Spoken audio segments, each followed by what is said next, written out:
Welcome back to the Executive Lounge with me, Inshira Addo, and my guest, Marricke Kofi Gane. Now, Marricke, just before we went to the break, I did say I want to pick your brains on the experiences that you've had around the world. What are the telltale signs of a government that will do well, or a people that will do well, especially coming out of conflict? Now, Ghana hasn't been through that, yes. But maybe our conflict is a conflict of, identity and inferiority complex. Right. So, what are the things we ought to do from the places you've been?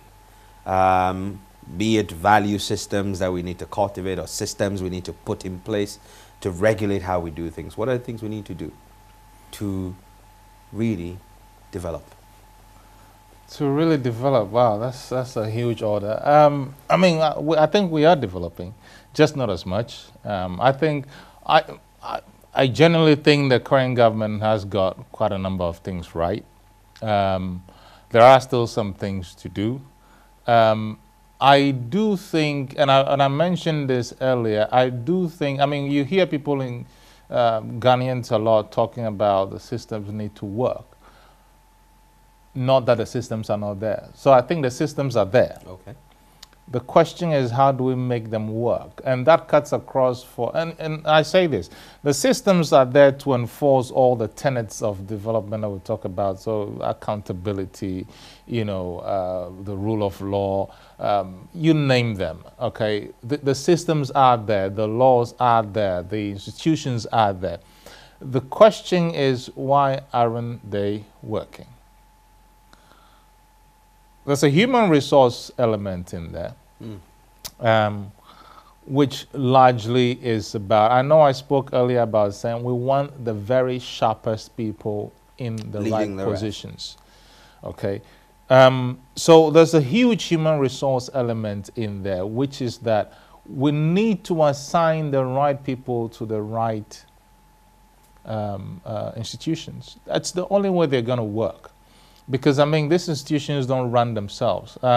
So there's that element, okay? The other element is that we need to be sharp on technology. And I say that for a reason. A lot of our institutions were set up during our independence. The Ghanaian people have evolved. The environment in which Ghana finds itself, whether it's in Africa or dealing with international communities, has very vastly evolved. The question that we've never really asked is, do our systems, are they alive enough to deal with these major changes? The truth is they are not. And so the human resource elements need to change. We need to bring in the sharpest of our minds that we have, people who can figure out what is happening now, and most crucially, I say, and what is about to happen. And I can't stress that enough. It's the only way we can be ahead of the game, whether locally or internationally.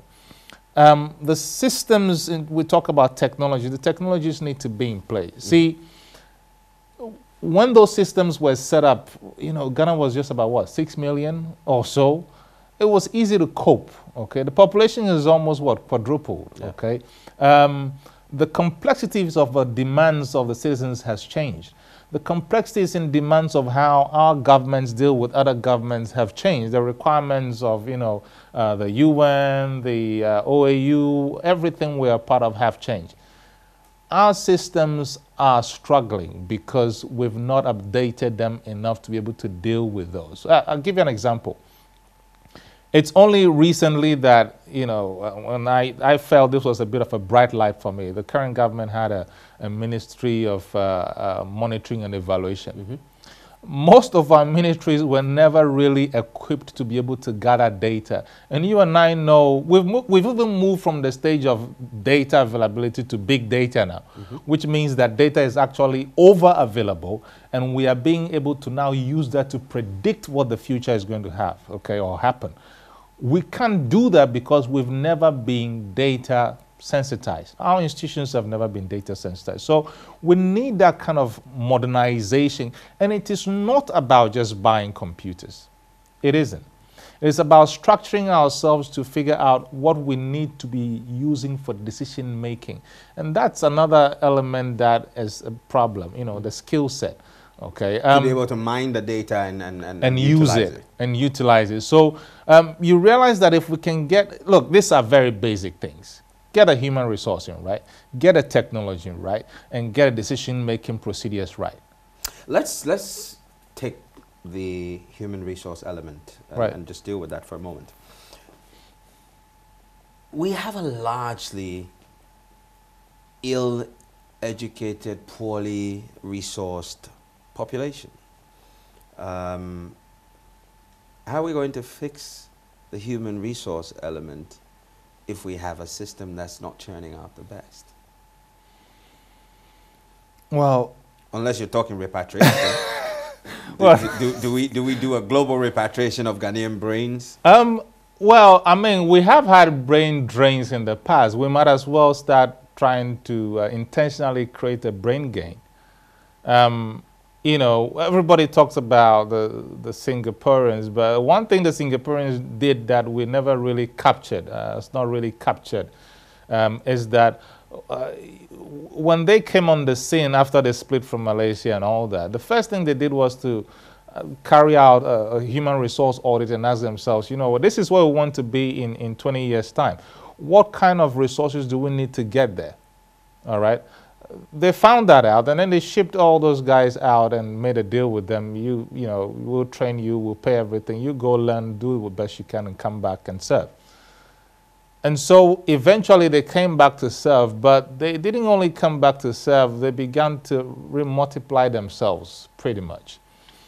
I don't think we totally have no human resource, right human resource for our institutions. I just think we need to be able to come to a point where we separate the politics of gaining power from the business of running public institutions. How do you do that? How do you separate? Very easy, Inshira, and I think we both know that. No, but you see, let's look back at our history from 1992. I mean, we've had currently we have an MPP government. Right. So we've had 2 terms of MPP, Yeah. a 3rd term. We also had, so essentially we've had equal Pretty much. up to the end of this term. Yes. But it's been the same. It's been the same because, again, we go back to our politics. Our politics requires that we put people in positions who have either been party members or have made the loudest noise during our campaigns or are affiliated to the big players in the party. It's never really been meritorious. But it's about no contribution, no chop. It's actually a very simple Ghanaian But that's balance, why the cycle keeps going back and forth. You know, politicians can win and not necessarily have to be in the positions of running institutions. It doesn't necessarily have to be that. People can concentrate on their politics and enjoy politics without necessarily. And I think for me, it's this whole, there's a drag on our political system based on who contributed what. And so you find that it's as though people want to become ministers or are made to become ministers so they can protect their interests. There's 2 different things. So there's always the politics of, you know, winning power, and there's always the business. And there's 2. And once you combine or you make the politics swallow the business of running the state, then you've messed it up. And that is why several times you have heard me say, you know, we don't really run a political democracy. We don't. We are running a business institution for the politicians, really. Wow. So, a lot of people talk about Rwanda and how Rwanda is the new shining light on the continent. Right. Is it? Paul Kagame. He's done well. No, he's done well. You know, he's singled out as a bright guy. But there are other people who don't, you know, of course, would say otherwise. But if you look at the Doing Business Index and things like that, they're way up there. True. How can Ghana replicate or even leapfrog something like that? do we need a strong man? Well, no, we don't need a strong man. That sounds like Obama. We need strong institutions. So we need, but I think, tell you something remarkable that Kagame did. Yeah, and let's face fact. Okay, Ghana has been getting aid for longer than Rwanda has. Most of the money Rwanda has used to get to where it's gotten to is aid. Okay, it's about focus. It's about alignment. It's about focus. It really is about focus. It's about focus. Let's not also forget that Kagame has been there long enough, and so has had the time to implement what he's been focused on. And Kagame is disciplined. I've crossed paths with him. He is an extremely disciplined. Forget about the fact that he used to be a soldier and all that, but he is extremely disciplined. And I think disciplined to the point that you know if you're working under him, you can mess up because you're highly accountable. It's almost regimental in that respect. So we don't have to do anything different. We just need to pick X, Y, Z and say, you know what, as a country, this is what we want to focus on. And then pull all the grounds and focus on that. And by focus, I mean the government should be able to, and a lot of countries do this, the government should be able to say to donors, you know what, these are our priority areas for the next 10 years. It doesn't matter which government comes into power. So if you want to contribute to us, focus on these priority areas. That stops every donor from coming into the country and doing what it wants to do, and therefore, you know, results are scattered, nothing is focused, and so results are not being achieved. That's one side. The government should be able to gather the business community and say, you know what, we're focusing on A, B, and C. You either all line up or shut down. And I think the government has that leverage. You know, I think these things need to be done. So in a sense, we do need a bit of a strong man. Right. We're in 2018 now, Yeah, 2017. 17. Okay, so in about 12 years or 13 years, Africa's population might just double. We'll have a True. larger youthful population. Right. What should the Ghanaian youth be doing today, and what kind of focus should we give to the Ghanaian youth? That's so. What kind of focus should we give in the? Well, I mean, we should be equipping. You see, it's not easy to spot this thing. We should be able to know by now where the world is heading. The technology is not going to stop. It is not. If it stops, the world will shut down. So we know technology is going to be a big thing for the next another 50 or so years. Africa is highly deficient in that area, and that for us should be a happy merry song we should be singing, because we could actually position our youth to be the leaders in that department. And out of that, you could literally be creating a whole new economy for Africa, right here from Ghana. And for me, that is what it means to be the shining light, is to look at where the holes are in our continent and say, you know what, our youth can plug into that and be the leader in that. And once you become a leader in a certain field, okay, you either block away the competition or you literally, and this is a funny thing I find about having a knowledge economy. It's the only economy that the longer it grows and evolves, the better it becomes. You dig gold, gold gets finished. You pluck cocoa from the trees, it gets finished.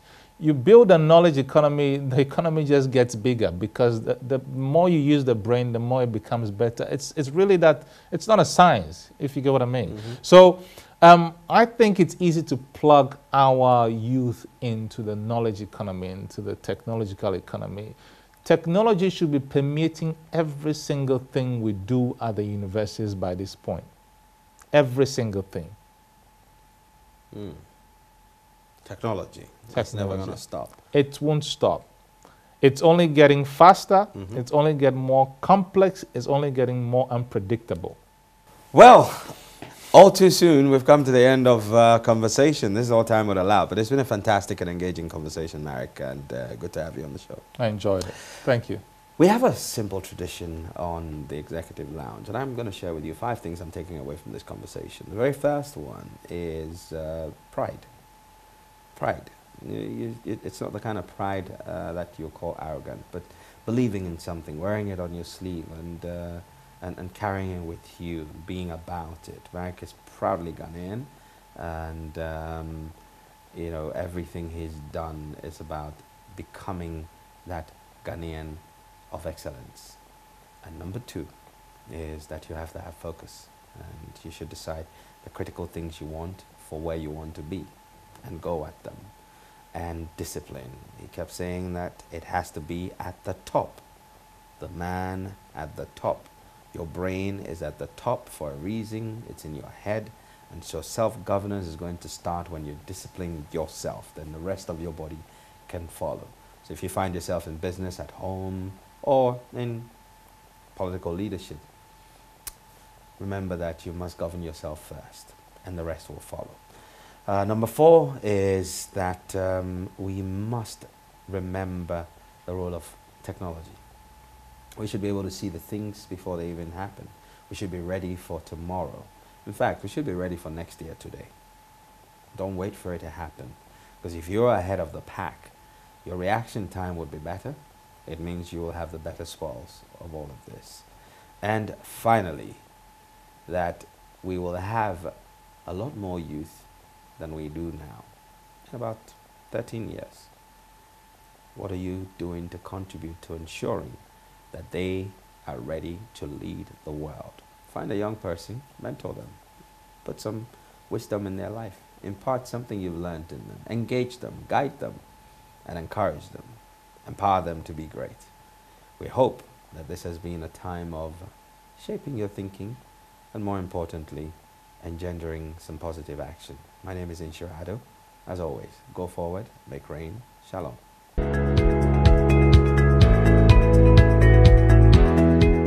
Welcome back to the Executive Lounge with me, Inshirado, and my guest, Marricke Kofi Gane. He's an author, a chartered accountant, and an international development practitioner.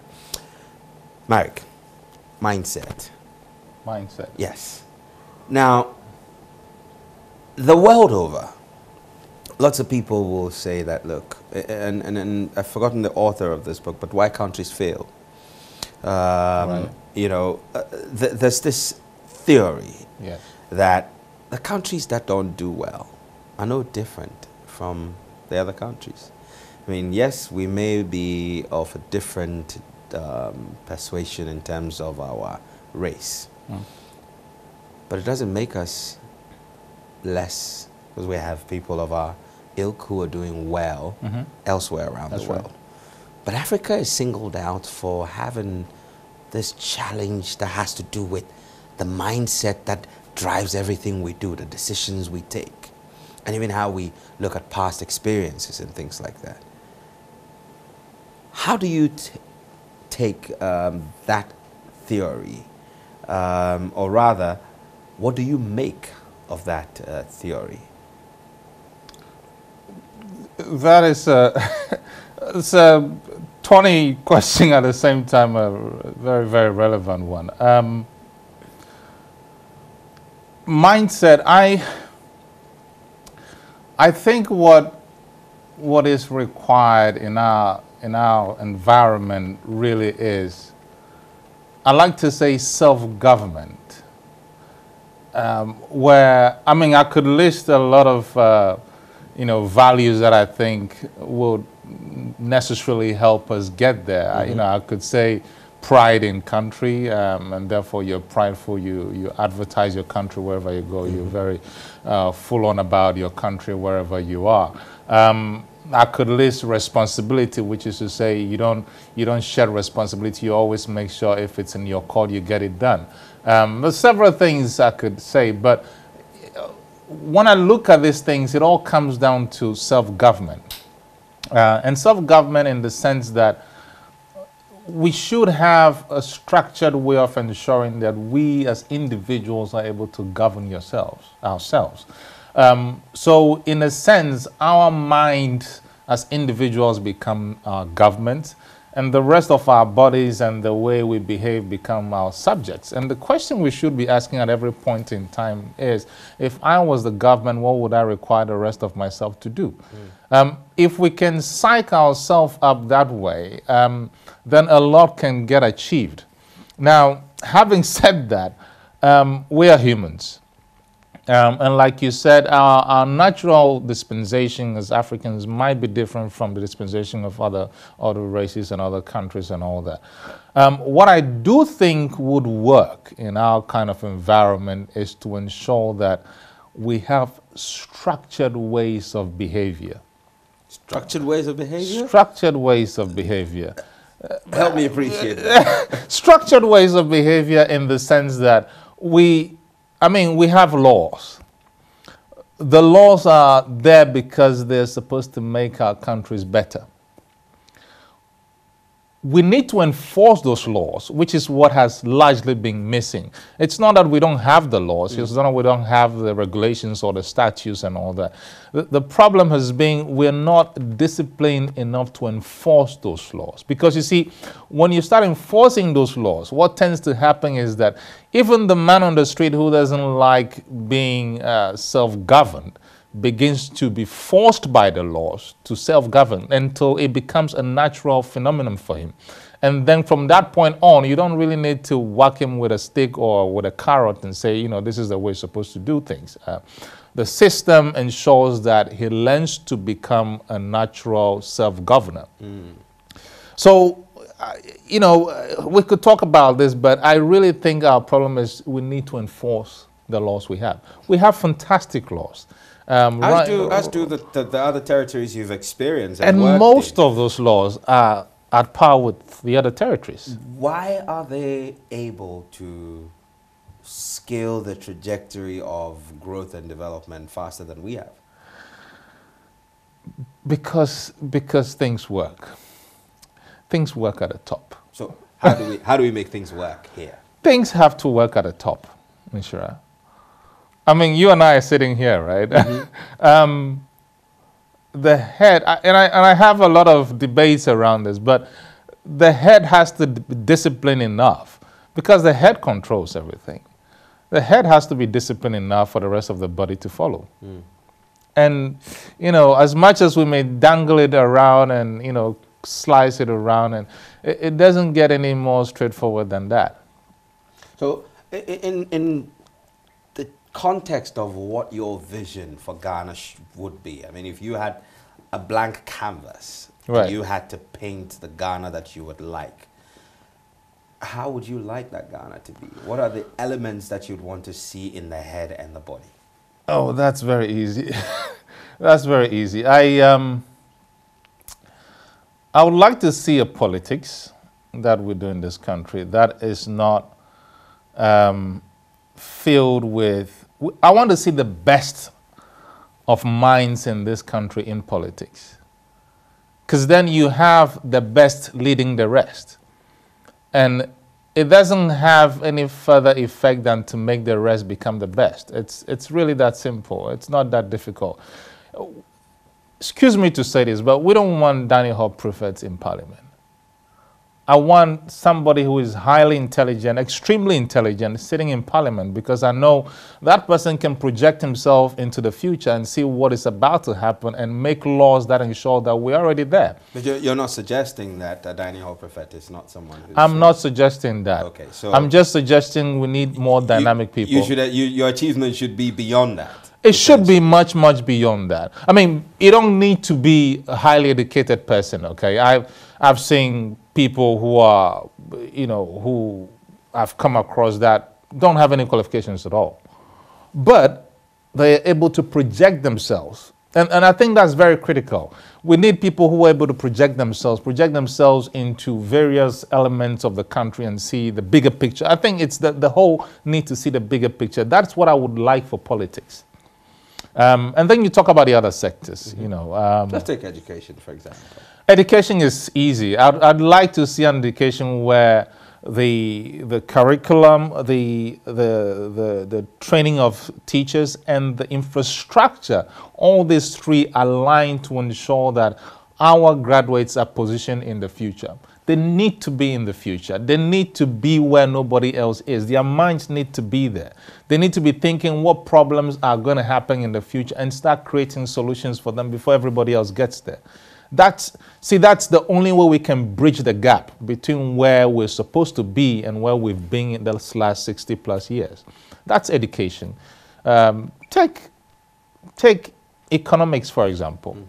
I'd like to see a Ghana where we come to a point where we can recognize that, look, we've been mining gold for 60 plus years. We've been planting cocoa, and we don't have any control over the amount of them that get bought on the international market. We don't have any control over their prices.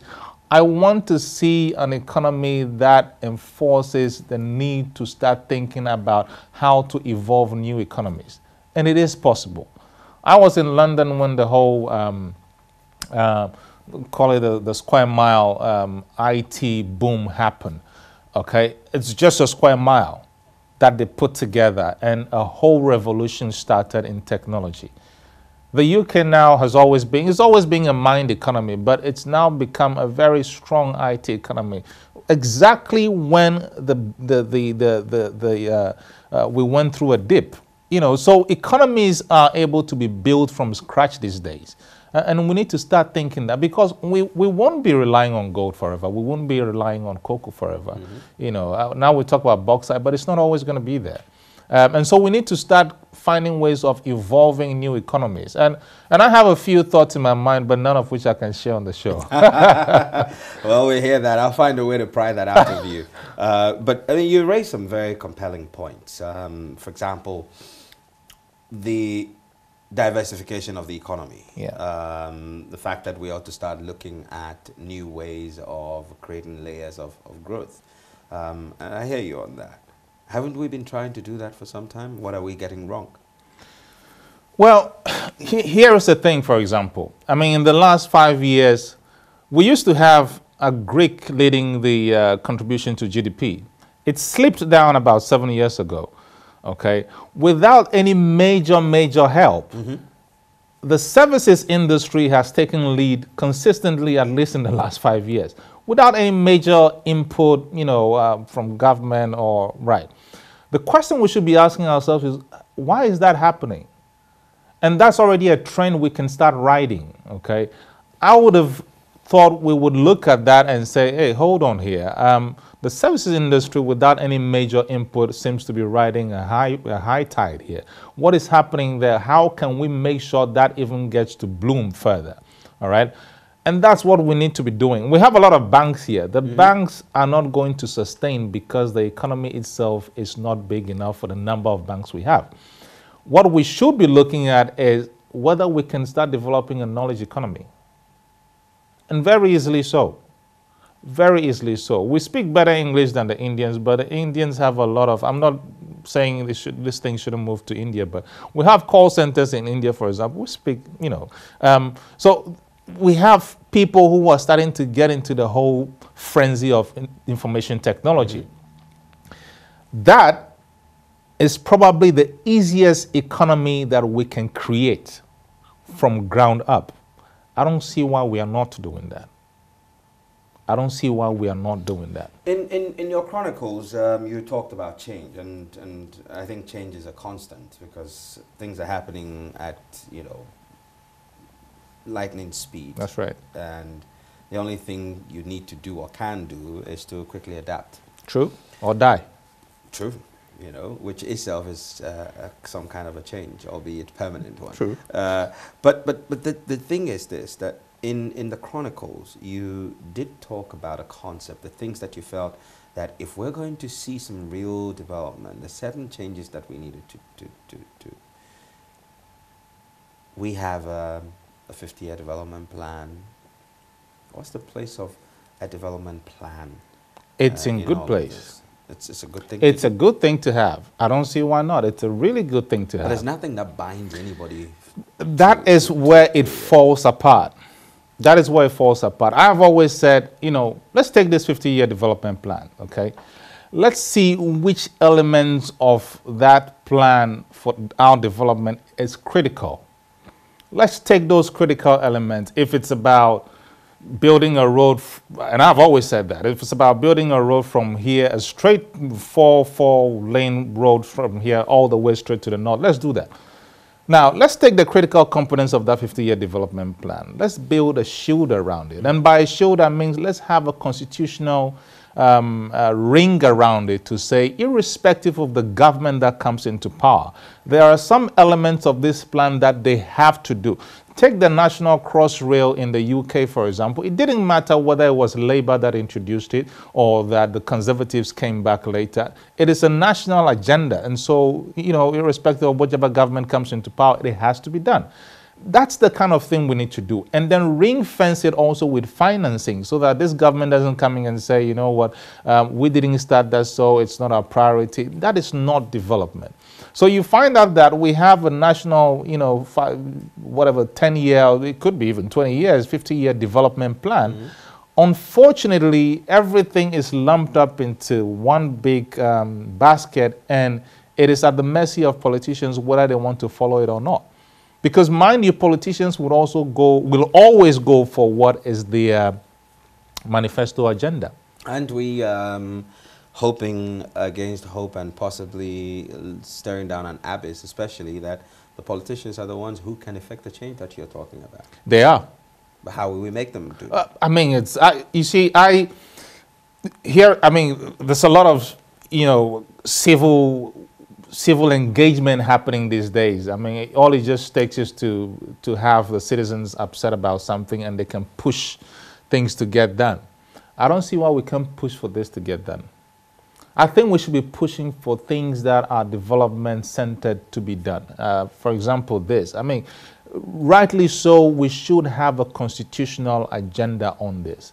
There are elements of that 50-year plan, and I must congratulate the team that worked on that. There are elements on there that are brilliant, that I think should be ring-fenced by the Constitution, should be ring-fenced by Parliament, should be ring-fenced with financing, so that, you know, we know for a fact that at least in the next 10 years we will get somewhere, because no politician can stop us from getting there. And I think that's the fundamental difference between... Isn't our politics a reflection or aren't we a microcosm of the politics that we do? That the typical Ghanaian would like to start a business and be the sole owner of that business. And so we are not interested in, you know, let's build a legacy together and hand it off to someone. I mean, you're right. I mean, I think it's the way politics has been done for so long, which is that if I come into power, I have to, in order to look good, condemn everything you have done in order for me to look good. Mm. If we can change that, and I think there's a lot of new people going into politics these days, and hopefully that gets to change. Is that a critical mass that can effect the change? I think we do need a critical mass. So we don't have it now? I think it's gathering. I don't think we have it. I think it's gathering because there's a lot of beautiful things that are happening now. Women are becoming more vocal. We're having a larger population of youth, and the middle belt folks are also becoming a bit more assertive in that sense. So it is building. Mm. I think what everybody seems to be waiting for is there going to be a different kind of cloud that says, you know what, we want to do things differently. I think that seems to be, you know, because everybody seems to be fed up with the way things have been for this long.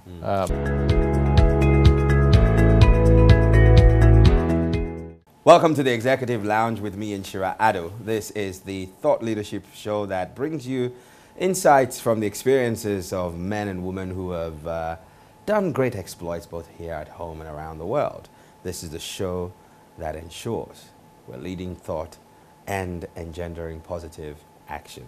Today, we're joined by a man who is a chartered accountant, an international development practitioner, and an author, Marricke Kofi Gane. Welcome to the Executive Lounge. Thank you, Nshira. Good to have you on the show. Good to be here. Let's get to know who Marricke Kofi Gane is. Marricke, you've already said it. I'm a chartered accountant. I practice international development, and I also author. Beyond that, I just love my country, Ghana. I'm a father of four, and I love the youth. And most of the things I do have been around the youth. But international development, most of my work has been around violent, conflicted countries and international aid throughout the world for the British government and other governments. Fantastic stuff. Let's learn a bit about you as a child, or as the younger Marricke. Right. So I was originally Charles, eventually changed the name to Marricke. I'm the third of four children, 2 boys and 2 girls. My parents are both still alive. I grew up in a lot of places. I grew up in Liberia, Nigeria, and then Ghana. Wow. Because my dad ran around a lot, so I was the one with him. But I spent a lot of my childhood in Keta, where I went to primary school, and then we went off to Liberia. I came back and went to secondary school, then we went off to Nigeria, and then I came back, and then I started my ACCA, and then left off to the UK. But my childhood has been fun because it was by the beachside in Keta, on a coconut plantation with my grandparents. So yeah, it was lovely.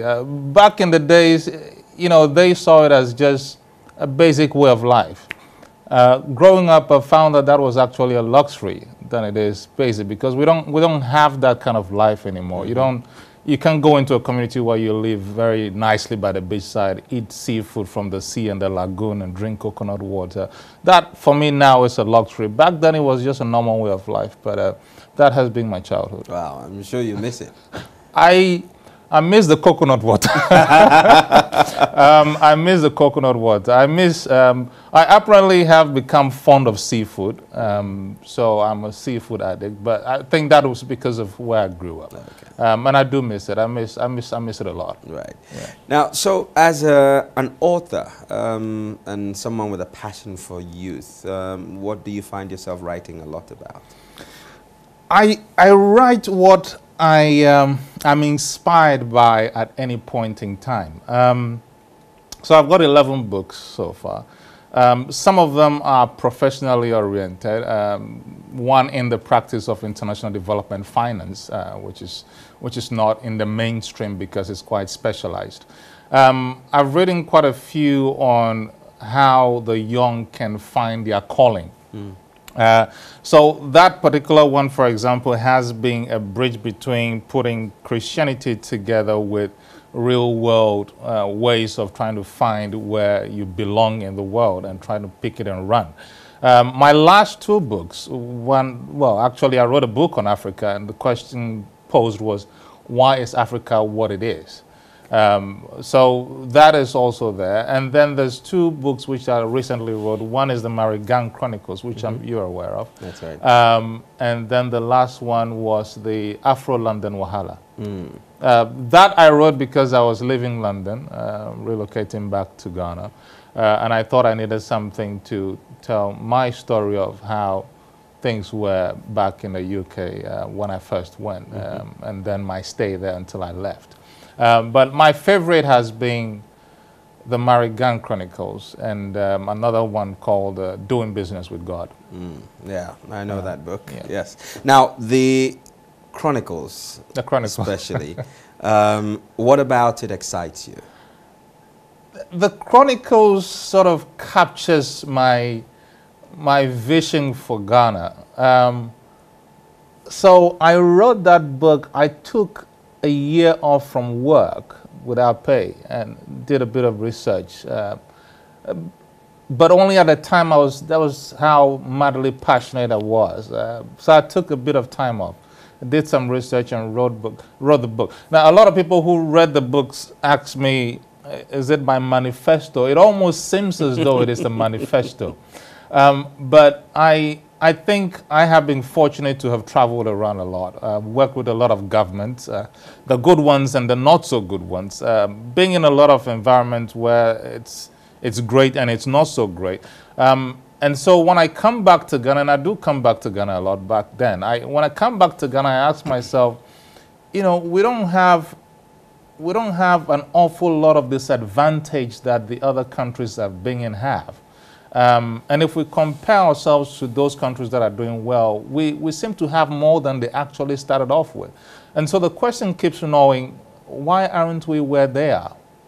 And that was what's inspired me to write that book. So it is a book that captures various changes that I feel need to be made in the various sectors of our country. It covers everything: youth, economics, employment, the judiciary, everything, you name it, tourism, it's all in there. And it's really just a capture of what I think is the way forward. Why it is being inspirational for me is that after I wrote it about 3 years ago, and it's still relevant. It's still very relevant. So, yeah. You have some interesting thoughts in that book, and we'll explore some of them a little later. But you're also quite, one of the words that I've heard you use quite often in your writing is critical thinking. Critical thinking, right.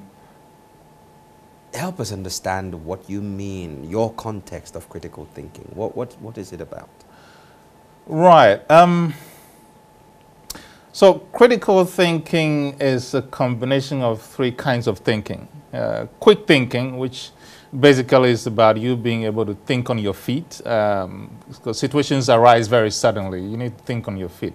That's one. Then there's also analytical thinking, which really is about, for every situation we face, trying to find out what the real core problem is, because we never so much see the real problem as we do the symptoms. So normally we see the symptoms, but analytical thinking is about having a structured way of trying to dig out what the real problems are in spite of the symptoms that we see. So that's two. And then the other angle to critical thinking, which most people don't put together, is creative thinking. Which is to say, okay, you've solved the problem, quite immediately, temporarily. You've gone down to the bottom to find out what the problem is. And now creative thinking allows you to explore what solutions there are. They may not be the right solutions at the time. They may be very crazy solutions, but they are solutions that think about the now, the past, and the future. Now, if you put it in context, the world, there's three things that seem to define the world these days: speed, complexity, and the fact that things just happen, and you're not quite ready for those. Now, these three different forms of thinking match all these three forms that we see the world shaping up to now. Okay. So it is essential that we engage critical thinking in the way whether it's an individual or a business or a country. That's my view of what critical thinking. Where will you put the concept or the practice of critical thinking in the space of development? In the space of development, see, that cuts across now, because let's take a government, for example. Let's assume a government was beginning to think, how are we looking at our economy? How are we looking at school? How are we looking at tourism? Anything of that nature. The question we need to be asking ourselves is this. Okay, let's take education, for example. Where are we at now? Let's compare ourselves to the world. Where are we at now?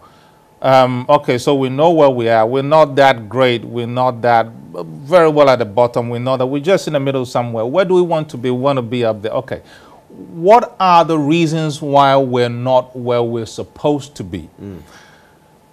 That's when analytical thinking comes into the picture, because now you're going to dissect your whole educational system and ask the questions around curriculum, how it is structured. You want to ask questions about how teachers are being taught themselves how to teach.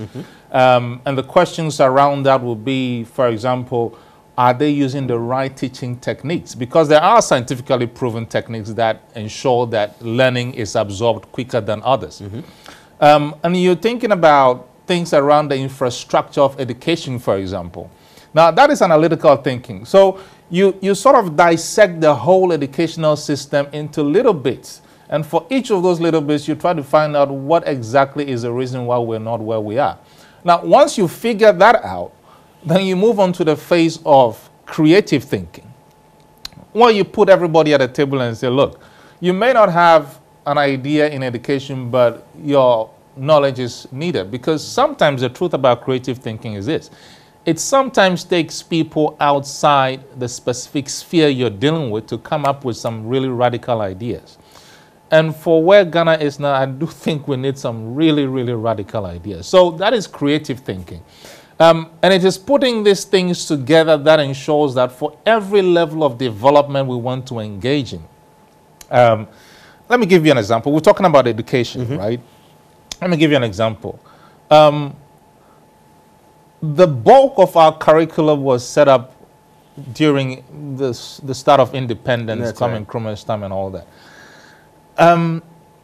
It was built on the foundation of our colonial masters who came over and did what they had to do, and then they started schooling a few of our folks. So now, the reason why they were schooling our folks was not to make us become the masters or the managers. They were schooling us so that we can align with their agenda to coming here, cut the log, you know, dig out the gold and plug everything else and ship over. That was the agenda. When we took over, the question I don't think we really asked was, this foundation we are about to build our education on, is it aligned to our vision? And whether we need to change it?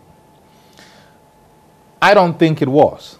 And the reason why I don't think it was is all you have to do is to look at our educational curriculum and you realize one blaring truth. Our curriculum does not teach us how to think, it teaches us what to think. And there's a fundamental difference around that. Because if you teach somebody to think, you are teaching them how to think quickly, you are teaching them how to think analytically, you are teaching them how to think creatively. We don't have that, okay? That's on the curriculum side.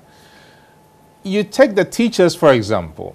The question we need to be asking teachers, for example, in our educational system is, what is their singular mandate? Are they being mandated to position our graduates in the future?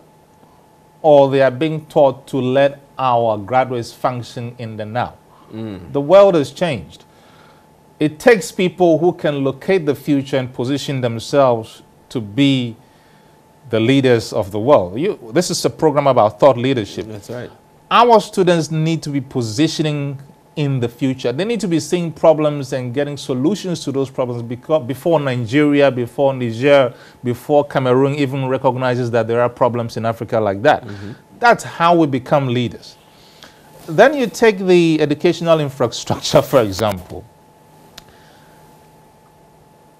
Our educational infrastructure is not at the level where students get out of it and immediately are aligned to any other country's infrastructure in the world. We come out of education and the structures that are there do not allow us to become global citizens. It's not right. People make the mistake of thinking you need to travel to be a global citizen. You don't need to travel to be a global citizen. Well, it's actually smaller now. Smaller, much, much smaller. Okay. I was in Singapore. The kids there use tablets. Their teacher uses a board that has Skype and all that, okay? Those kids leave that classroom knowing that it's not that difficult to connect with the rest of the world. Our students don't leave primary school, they leave tertiary school, and they now have to learn how even Google works. And that's a fundamental difference, totally fundamental difference. So this whole thing